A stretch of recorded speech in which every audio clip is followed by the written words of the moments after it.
Class X Sports welcomes one of the best guards in the country, one of the leading scorers in the country, Hofstra Basketball's very own Charles Jenkins. Charles, thanks for joining us. Thanks for having me. Appreciate it. So the NBA prospect himself takes the time to sit down with us. We appreciate it. What has catapulted you or enabled you to move forward and elevate your game to the next level this year? I think it's my ability to show that we can win. I think I've done everything statistically to show that I'm a good player, but winning is going to take care of itself, and I think this season has been very special because we've been winning a lot lately. Charles, what stands out in my mind when I look at your game, you're so efficient. You may take 10 shots a game, but you're still scoring double digits. How do you adjust and not take all the shots game in, game out, maybe pull back a bit, but still be able to be so efficient as you are, as if you've been shooting the whole game? I think it's just me knowing my spots are on the court. I know where I'm very successful. When I get in the lane, I try to play my game at angles. When I get in the lane, try to get a good angle to get a shot at the backboard, or where I'm good in transition, where hitting open three and or hitting open 2-pointer. One of the things that I've definitely been improved on this year is getting my teammates involved. My ability to get my teammates involved, it puts my defender at mercy because if I get to the lane and they double, then I can pass the ball to one of my teammates and they can score. And I think me doing that has been opening a lot for me lately. Now you have a career high 23.5 points a game.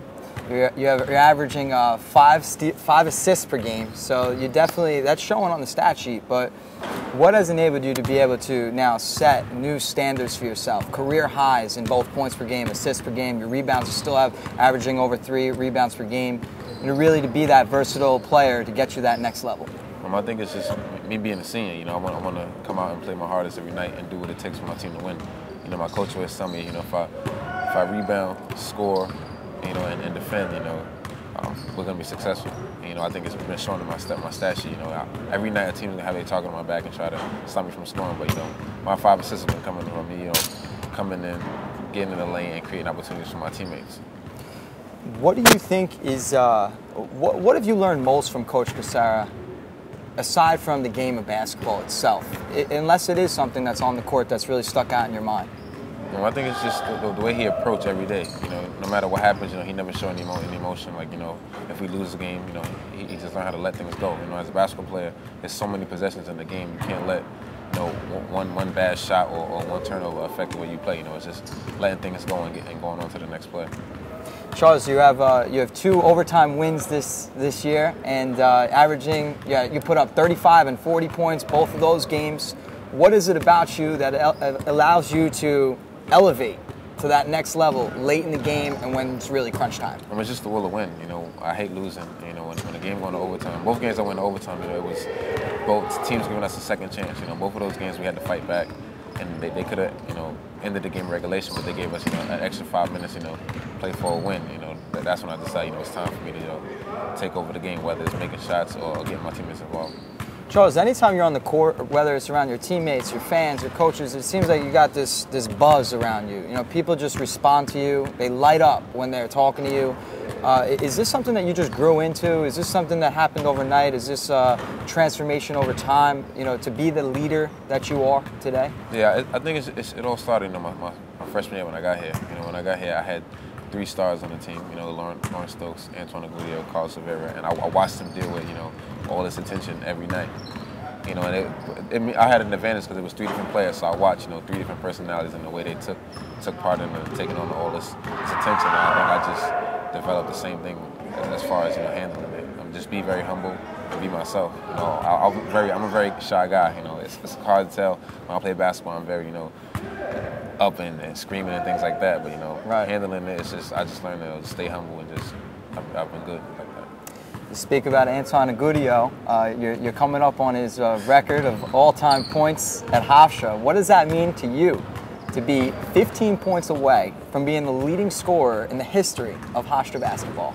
It means a lot. It definitely shows, how much I've grown. I was the same kid that watched Antoine, shoot up those shots my freshman year. We were on the same team. And I was also the same kid that roomed with him, talked to him every day about being a good player, what it takes to win in this league. He was a guy that was advising me, took me under my wing since I got here. So it's kind of like, I learned from him, and now I'm going to be able to beat him one day and be be the all-time leading scorer. So it means a lot. Has he hit you up, giving you any wise words of encouragement, being like, "Hey, you're coming up on me"? Yeah, he hit me up, but he didn't really talk about that. He more talk about winning. That's something that he's more concerned about. He knows that winning is going to help me in the long run. So I remember, when he broke the record his senior year, we lost that game. So it was kind of like bittersweet for him. He's really stressing winning to me and how much it's going to help me get to the next level. When you do have a disappointing defeat or loss, so to speak, what do you do to bounce back from that? Just let it go. One thing about basketball, it's not like football. You play football, you might lose on a Saturday, and your next game is that next Saturday. With basketball, we just lost last night, and we were playing again tomorrow. So you get a chance to just let things go and go back at it and get another win. Now, you're most certainly a top NBA prospect. You're trying to stay focused and humble in Hofstra basketball, but looking ahead, what is the goal that you've set for yourself or the standard to get to that next level and reach the NBA? I just got to try to win. I got to try to win as much as possible as I am here, as I'm here now. I've done everything statistically. Statistically, you can look at my stats and see how good of a player I am or how good of a shooter I am. But one of the things that they're more concerned about is your will to win. I think I've done everything statistically. And as far as being an all-time leading scorer and getting all these accolades and player of the year. But one of the things I haven't done in my previous years here is win, and that's something that I want to do to prove that I'm a winner and I'm a competitor. So what is an NBA team going to get when they make that wise decision and draft Charles Jenkins? They're going to get everything that they ever hoped for. I'm going to be the guy coming in there early, the guy willing to learn and then willing to adjust my game, sacrificing whatever it is for the team to win. When I get there, it's just going to be, I'm going to be missing everything for any team that I'm put on, because I know it's going to be a great opportunity that a lot of people don't get. You talk about, and I'm sure you're going to capitalize on that opportunity, and the right team out there is going to wind up with a great player and person. You talked about some of the awards and accolades. You won the Haggerty Award, best player in New York metropolitan area. What does that mean to you to be able to walk around and at least know that you're one of the best players in New York? Aside from your Amari Stoudemire, who's getting some buzz, but you're right up there with the best of them, Charles. Yeah, it means a lot. It's a bit overwhelming, at times, because New York is the mecca of basketball. It's filled with great players. Any place you go in New York, you're gonna be playing against like one of the top guys. And for me to be labeled the best 2 years in a row, it definitely means a lot for me, individually, because I've worked so hard on my game and to be in that person. Charles, double deuce, number 22. Talk about what that number means to you. 22 means everything to me. It's more than a number. It's more than just a basketball jersey. It's the year. It's the age that my brother passed away. When I was younger, he was a guy that when he went to the park, even if I wasn't playing, he just picked me up and let me watch him play. So it definitely meant a lot for me. When he passed away, and I went to high school, and I had the opportunity to pick a number. 22 was one of the numbers that was left. And I immediately jumped on it. Said I was going to play my career for him. I'm very sorry to hear about that. And one of the things you obviously do and can do is honor him before games, after games, during the games. Take us through a pregame ritual. Do you have him on your mind, being, I'm going to do this for you, I'm going to do this for me, I'm going to do this for our family? Every game, before the game I try to, before a game, like two of the things that I do is my BBM status, I'll put, every game I'm at peace because I know you're watching. And on my Twitter status, I'll put the same thing. I turn my phone off after that. And if you ever watch me, every time we get out of the huddle, I kiss my fingers and I point to the sky. I do that every game. It's kind of like, if the game get close, or if I hit a big shot, I always kiss my fingers and point to the sky. You talked about Twitter and Facebook. I know you're a big social media guy, as is your coach. Yeah. What's that like for you to be able to relate with your coach and be in that new age media and just have fun? Yeah, in the beginning it was weird, because my previous coach he wasn't for any of that. He didn't really take part in Facebook or Twitter. But now Coach Mo is all over it. He adds me on Twitter. If something happens, I can look at my phone and I have a mention from him because he tweeted something funny, or I can retweet funny things that he say on Facebook. He's definitely been using the social networks to his advantage. As far as getting fans here, because he's definitely been tweeting about our games, trying to get people to come out, doing the extra things, just to get people to come support Hofstra basketball. Does that help the team to be able to have a good time, enjoy the journey, and play loose? It definitely does. One of the things that he first said was he's going to get here, we're going to have some tough times, but most importantly, we're going to have fun. I think that definitely fed off to a lot of my teammates because, they've been able to let things go and play basketball loose. Everybody's more confident. We've been winning a lot lately. Even when we lose, it's just like everybody is loosening. We know that, we have a chance to redeem ourselves to next night. Absolutely. Charles, one thing that people might not know about you, you graduated college in 3.5 years. Not too many people I know that have done that. What allowed you to be able to take your classroom game to the next level? Well, one of the things that Hofstra told me, is I could come to summer school. If I come to summer school, then I have the ability, to work out, lift, and work on my game. So I took advantage of that ever since my sophomore year. I've stayed 3 summer sessions every year, until graduation. I think my will to want to get better and stay in the gym, it definitely helped me in the classroom because I was here in the summer, taking classes. I could have been home, or going on vacation or doing things like that, but basketball is very important to me, and I wanted to be a great player. So I definitely sacrificed all my summers and stay here. And Charles, you're a big guard. 6'3". Some people still may say that you're not exactly have the height, but what has fueled you as your motivation to take your game to the next level throughout the years? People telling me there's something I can't do.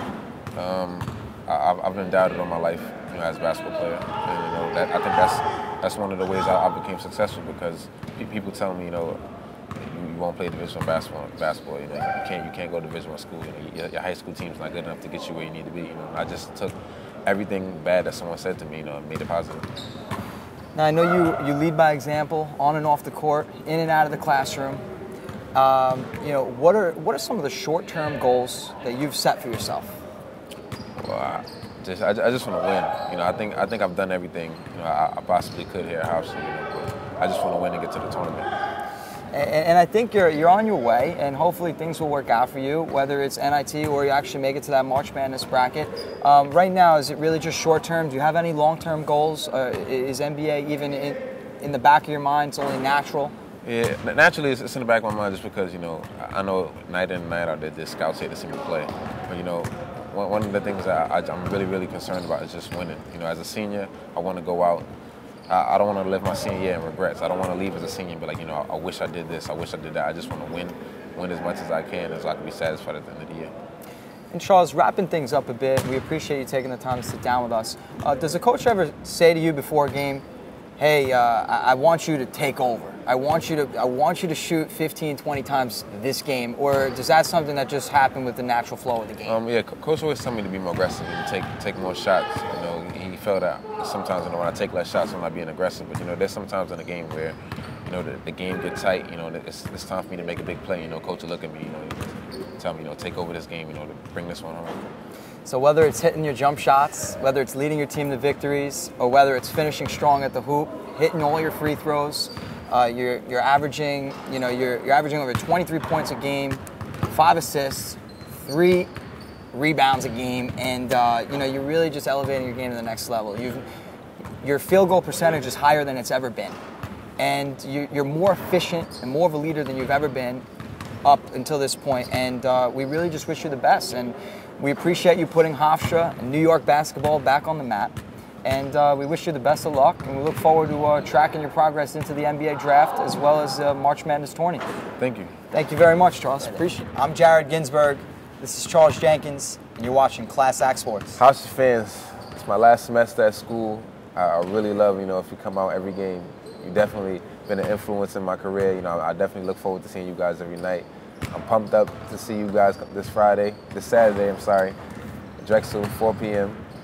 First 1,000 fans get the 22 shirts. I would love to see you there and for the rest of the season. Thank you. I'm Charles Jenkins, and you're watching Class Act Sports.